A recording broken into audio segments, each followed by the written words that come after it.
আসসালামু আলাইকুম everyone, welcome back to my channel. আজকের এপিসোডে আপনাদের সাথে খুবই মজার আর স্পেশাল একটা বেগুন ভাজির রেসিপি শেয়ার করব। এই বেগুন ভাজির জন্য আমি আজকে ছোট সাইজের বেগুন নিয়েছি 15 থেকে 16টা। বেগুনগুলোকে খুব ভালোভাবে ধুয়ে দুটা পাশ কেটে নিয়ে এভাবে ফুলের মতো করে কেটে নিতে হবে। আপনারা বেগুনের সাইজ অনুযায়ী পাপড়ির সংখ্যাটা বাড়িয়ে বা কমিয়ে নিতে পারেন, অথবা চাইলে এখানে নর্মাল বেগুনও ইউজ করা যাবে। জাস্ট ছোট ছোট করে কেটে এভাবে ফুলের মতো করে কেটে নেবেন। একটা একটা করে বেগুনগুলো ফুলের শেপে কেটে নিয়ে আমি সাথে সাথে পানিতে ভিজিয়ে নিব, এতে করে বেগুনগুলো আর কালো হয়ে যাবে না। এবার এগুলোকে খুব ভালোভাবে পানিতে ধুয়ে পানিটা ঝরিয়ে নিব। এবার এখানে অ্যাড করে দিচ্ছি 1 চা চামচ পরিমাণ হলুদ গুঁড়া, 1 চা চামচ লাল মরিচ গুঁড়া আর প্রায় 1 চা চামচের মতো লবণ। সব কিছু খুব ভালোভাবে বেগুনগুলোর সাথে মিক্স করে নিচ্ছি। এবার বেগুনগুলোকে ভেজে নেওয়ার জন্য আমি একটি প্যানে পর্যাপ্ত পরিমাণে তেল অ্যাড করে নিচ্ছি। তেলের পরিমাণটা প্যানের সাইজের উপর ডিপেন্ড করে, তাই আমি এক্স্যাক্ট পরিমাণটা বলিনি। তেলটা ভালোভাবে গরম হয়ে গেলে এটাতে আমি বেগুনের পিসগুলো অ্যাড করে দিয়েছি। এবার বেগুনগুলোকে উল্টে পাল্টে ভেজে নিতে হবে 80 to 90% পর্যন্ত। একদম পুরোপুরি ভাজতে যাবেন না, তাহলে পরবর্তীতে যখন আমরা বেগুনটা রান্না করব বেগুনটা অতিরিক্ত নরম হয়ে যাবে। এবার বেগুন ভাজি রান্নার জন্য একটি প্যানে আমি 1/4 কাপ পরিমাণ তেল অ্যাড করেছি। এতে দিয়ে দিচ্ছি 1 কাপ পরিমাণ পেঁয়াজ কুচি। পেঁয়াজটাকে নেড়েচেড়ে ভেজে নিব যতক্ষণ পর্যন্ত না এটা একটু গোল্ডেন টাইপ আর নরম হয়ে আসে। পেঁয়াজটা ভাজা হয়ে গেলে এখানে অ্যাড করে দিচ্ছি 1 চা চামচ হলুদের গুঁড়া, 1 চা চামচ পরিমাণ লাল মরিচ গুঁড়া। নেড়েচেড়ে একটু মিশিয়ে নিচ্ছি।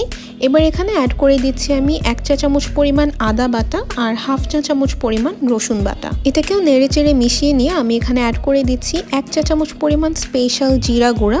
এখানে জিরার সাথে আরও কিছু মশলা গুঁড়ো করে এই মশলাটা বানানো হয়েছে। রেসিপি লিঙ্কটা আপনারা ডেসক্রিপশন বক্সে পেয়ে যাবেন। সেই সাথে দিয়েছি 1/2 চা চামচ পরিমাণ গরম মশলা গুঁড়া।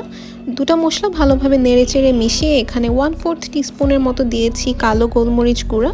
সেই সাথে দিয়ে দিচ্ছি 3 টেবিল চামচ পরিমাণ টক দই। এবার এই সব কিছুকে খুব ভালোভাবে নেড়েচেড়ে মিশিয়ে নিব আর কয়েক মিনিটের জন্য হাই হিটে কষিয়ে নিতে হবে যেন এর র স্মেলটা চলে যায়। মশলাটা ভালোভাবে কষিয়ে নেওয়া হয়ে গেলে এখানে আগে থেকে ভেজে রাখা বেগুনের পিসগুলো অ্যাড করে দিতে হবে। এবার এখানে একটু ঝোলের জন্য আমি দিয়ে দিচ্ছি প্রায় 1.5 কাপ পরিমাণ ফুটন্ত গরম পানি। আপনারা যতটুকু গ্রেভি রাখতে চান সেই অনুযায়ী পানির পরিমাণটা অ্যাডজাস্ট করে নিতে পারেন। সেই সাথে দিয়ে দিচ্ছি টেস্ট ওয়াইজ লবণ। লবণটা একটু বুঝে দিবেন, কারণ বেগুন ভেজে নেওয়ার সময় আমরা লবণ ইউজ করেছিলাম। হালকা নেড়েচেড়ে মিক্স করে এবার এটাকে ঢেকে দিয়ে কিছুক্ষণের জন্য রান্না করব, যতক্ষণ পর্যন্ত না বেগুনটা 100% কুক হয়ে যায়, সেই সাথে গ্রেভিটা একটু ঘন হয়ে আসে। দেখতে পাচ্ছেন আমাদের বেগুন ভাজির গ্রেভিটা অনেক ঘন হয়ে এসেছে। আমি এর চেয়ে বেশি ঘন করব না। এরপর এখানে 5 থেকে 6টা কাঁচামরিচ আর প্রায় 1/2 কাপ পরিমাণ ধনিয়া পাতা কুচি অ্যাড করে দিলাম। এবার এই বেগুন ভাজিটাকে আরও 1-1.5 মিনিটের জন্য আমি গরম চুলায় রেখে দিব। তারপরেই রেডি হয়ে যাবে আমাদের দারুণ মজার স্পেশাল বেগুন ভাজি। এই রেসিপিটি আপনারা চাইলে ভাতের পাশাপাশি পোলাও অথবা খিচুড়ির সাথে ট্রাই করতে পারেন সাইড ডিশ হিসেবে। আশা করছি আপনাদের কাছে ভালো লাগবে। তো এই ছিল আজকের মতো। আশা করছি আজকের ভিডিওটা আপনাদের ভালো লেগেছে।